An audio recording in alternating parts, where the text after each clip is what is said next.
وزیر اعلیٰ خیبر پختونخوا نے زبردستی گرڈ سٹیشنز کا کنٹرول سنبھال لیا. اپنے ایم پی ایز کو معاملات اپنے ہاتھ میں لینے کی ہدایت کر دی. کہا آپ کو غیرت کے ساتھ ووٹ ملا, عوام کا قرض اتاریں. تمام فیڈرز پر لوڈ شیڈنگ 12 گھنٹے ہوگی. وزیر اعلیٰ خیبر پختونخوا علی امین گنڈاپور نے ڈیرہ اسماعیل خان گرڈ اسٹیشن پہنچ کر حکام کو شیڈول تھما دیا. کہا کے پی کے پولیس وابڈا کے کہنے پر خیبر پختونخوا کے عوام کے خلاف ایف آئی آر درج نہیں کرے گی.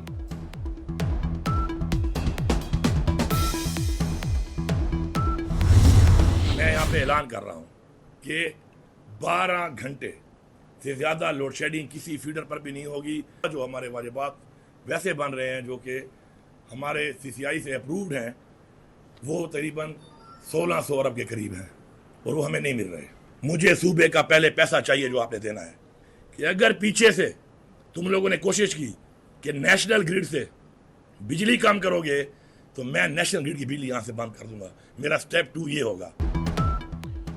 وزیر اعلیٰ خیبر پختونخوا علی امین گنڈاپور نے ایک بار پھر وفاق کو دھمکی دے ڈالی. ہنگامی پریس کانفرنس میں کہا کہ ہمارا حق نہیں مل رہا. وفاق کی طرف سے 22 گھنٹے کی لوڈ شیڈنگ کم کر کے 18 گھنٹے کرنے کے وعدے پر عمل نہیں ہوا. وفاق کی جانب سے 1600 ارب کے واجبات بھی نہیں دیے جا رہے. پیسے نہ ملنے پر آئی ایم ایف کو شکایت لگانے کا بھی اعلان. علی امین گنڈاپور نے دھمکی دی کہ نیشنل گرڈ سے بجلی بند کی گئی تو وہ بھی بٹن بند کر دیں گے. مزید کہا کہ کسی فیڈر پر 12 گھنٹے سے زائد لوڈ شیڈنگ نہیں ہونے دوں گا.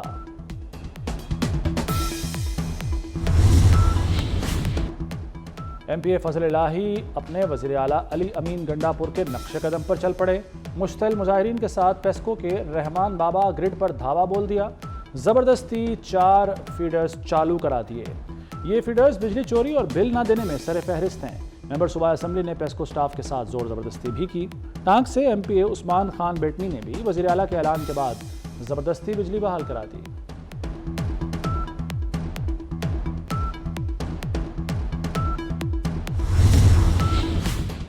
حکومت کا ساتھ دیں یا اپوزیشن میں جائیں, مولانا فضل الرحمان نے جے یو آئی کی مرکزی مجلس شورا کا اجلاس طلب کر لیا. اجلاس 29 اور 30 جون کو اسلام آباد میں ہوگا. مولانا فضل الرحمان وزیر اعظم سے ہونے والی ملاقات پر شورا ارکان سے مشاورت کریں گے. اجلاس میں موجودہ ملکی سیاسی صورتحال پر غور کیا جائے گا. حکومت کو ٹف ٹائم دینے اور اپوزیشن جماعتوں کے ساتھ مذاکرات کا معاملہ بھی زیر غور آئے گا.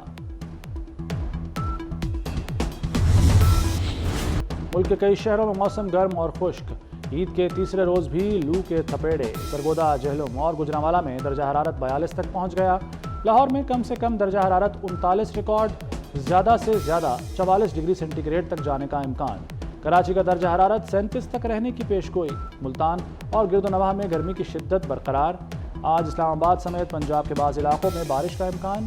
خیبر پختونخوا میں بارشوں کا نیا سلسلہ آج شروع ہونے کی پیش گوئی.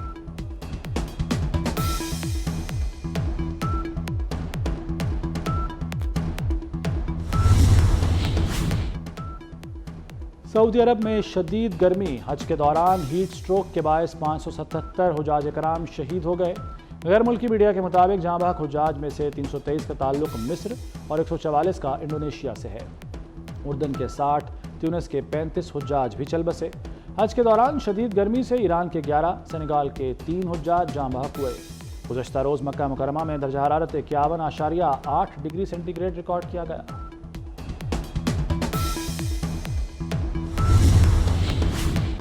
شکاگو میں ہیٹ ویو نے 67 سالہ ریکارڈ توڑ دیا. کئی ریاستوں میں درجہ حرارت 38 ڈگری تک پہنچ گیا. نیو یارک میں 20 اور 21 جون کے لیے ہیٹ ویو الرٹ جاری. اوہایو اور مشیگن میں معمولات زندگی درہم برہم. بھارت دارالحکومت نئی دہلی میں شدید گرمی. ہیٹ ویو سے 5 افراد ہلاک. گزشتہ روز دہلی میں درجہ حرارت 51 ڈگری سینٹی گریڈ 6 سالہ ریکارڈ ٹوٹ گیا. شدید گرمی کے دوران نئی دہلی کے شہریوں کو پانی کی بھی شدید قلت. Chairman P C B Mohsin Naqvi کا قذافی اسٹیڈیم کا دورہ. اپ گریڈیشن کے جاری کام کی پیش رفت کا جائزہ لیا. Chairman P C B Mohsin Naqvi نے دفاتر گرا جانے کے کام کا معائنہ کیا. محسن نقوی کا 30 جون تک دفاتر گرانے کا کام مکمل کرنے کا ٹاسک. عید تعطیلات کے بعد مشینری اور مزدوروں کی تعداد بڑھانے کی ہدایت.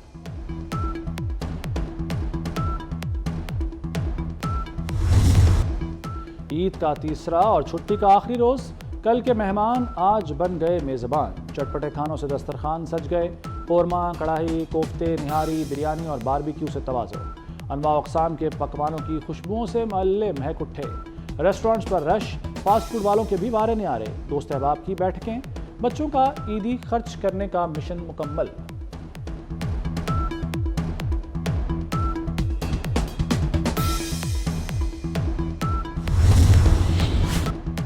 فلسطین میں اسرائیل کی دہشت گردی عید کے تیسرے روز بھی جاری، غزہ کے علاقے المواسی میں اسرائیلی فوج کی خیموں پر وحشیانہ بمباری، اسرائیلی فوج کے حملے میں 7 فلسطینی شہید ہو گئے۔ اسرائیلی حملوں میں اب تک 37,372 فلسطینی شہید، 85,000 سے زائد زخمی ہو چکے ہیں۔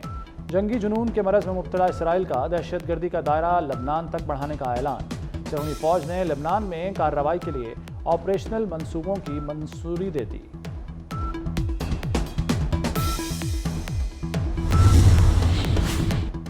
اور ورلڈ کپ T20 کا سپر 8 مرحلہ آج سے شروع ہوگا۔ پہلے میچ میں جنوبی افریقہ اور امریکہ مد مقابل، نیوزی لینڈ اور سری لنکا سپر 8 کے لیے کوالیفائی نہ کر سکے۔ پاکستانی ٹیم کا سفر بھی پہلے راؤنڈ میں اختتام پذیر ہو چکا ہے۔